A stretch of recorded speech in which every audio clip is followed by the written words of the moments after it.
Welcome to Speak Up English Lab. Please subscribe, share, and like. Okay, so you've got those butterflies, right?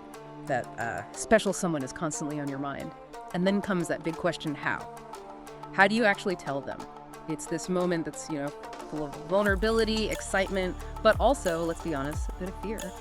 Today, we're doing a deep dive into your source material here. It's this really thoughtful guide on, confessing feelings. It lays out these steps, starting from really looking inward, all the way to handling whatever happens next. And right off the bat, the guide stresses something crucial. Before you even think about telling them, you absolutely have to understand your own feelings. Like, ask yourself, is this just, attraction? Or do you genuinely care? Is it about wanting a real connection or maybe just a passing crush? Okay, let's maybe unpack this a bit. Yeah, and what's really fascinating there is how foundational that first step is. That internal honesty. This source really prioritizes that introspective bit, which honestly often gets overlooked in the heat of the moment. It's like that the basis for expressing something genuine has to start with genuine self-understanding, being honest with yourself first. Absolutely. That makes total sense. So, okay, once you've sort of nailed down that internal clarity, what does the guide say is the next big piece, the next building block? Well, interestingly, it really pushes for building a strong friendship first, which might sound counterintuitive to some. People might want to jump straight to the romance part, but this material argues pretty strongly that real affection often grows best from trust and comfort.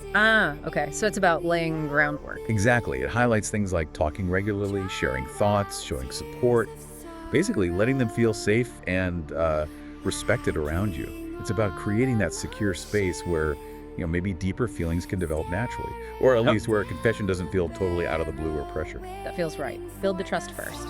So foundation laid, then comes the tricky part. When and where do you actually say something? The guide gets pretty specific here, doesn't it? It warns against rushing. It does. It suggests waiting for a quiet moment, relaxed, somewhere private, definitely not in front of a crowd. And crucially, it mentions paying attention to their mood. They should seem calm, maybe in a good place generally. Right, not ambushing them when they're stressed or having a bad day. Precisely. Yeah. It underscores that empathy, that consideration. It's not just about your need to confess, but about making sure they are in a place to actually hear it. Confessing during exams or, when they're clearly overwhelmed. The guide suggests that often backfires because they just can't process it properly then. Timing is, kind of a big deal. Okay, so you've done the self-check, built some trust, picked the right time and place. Now what? What do you actually say? The material you shared keeps it pretty straightforward, which I like. Honest, from the heart. It even gives examples.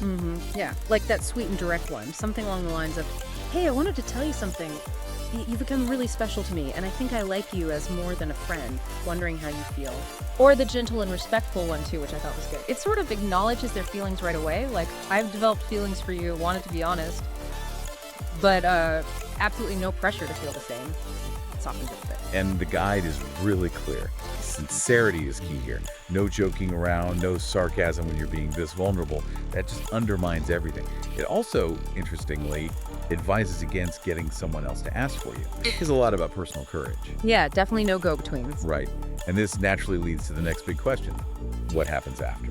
How you handle the response. Yeah. And the source provides some really mature advice for both possibilities, the yes and the no. It really does. If it's a no, the advice is basically stay calm, thank them for listening, respect their feelings, give them space, no pushing. Because, like the guide says, love must be mutual, you can't force it. Exactly. And if it's a yes, the advice is just as grounded. Don't suddenly rush into something super serious. Enjoy getting to know each other in this new way. But also, importantly, keep your own life priorities balanced, studies, goals, whatever they are. Right. A yes isn't the finish line. It's just a different starting point. That balance is so important. And the maturity it talks about, especially in handling a no gracefully, that's just as vital as the courage to speak up in the first place. It's really about respect and maintaining that trust, regardless of the outcome. So wrapping this up, what does it all mean for you, the listener? Maybe the real courage isn't just in saying the words, but also in how you handle what comes next with maturity and respect. This deep dive, using your sources, really walks through that whole arc from figuring yourself out to building trust to the confession itself, and then navigating the aftermath mindfully. Thinking about all this, what part of this whole process feels most crucial or maybe most challenging to you when it comes to these kinds of heartfelt conversations? Something to think about.